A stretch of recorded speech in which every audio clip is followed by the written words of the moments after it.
ఇది ఒక అబ్బాయి అడిగిండు, అన్నా మనం అమ్మాయిని కొట్టొచ్చా అని.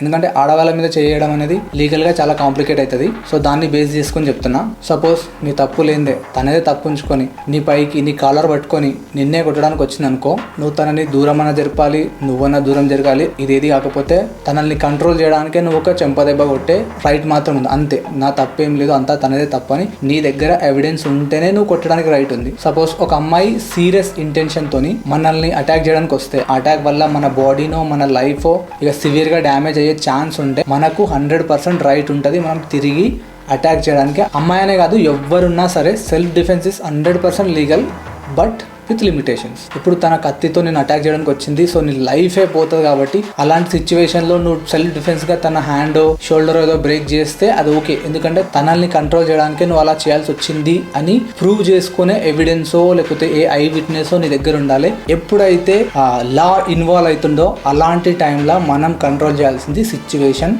Not the opponent. Be a warrior, not a criminal. Thanks for watching. Bye for now.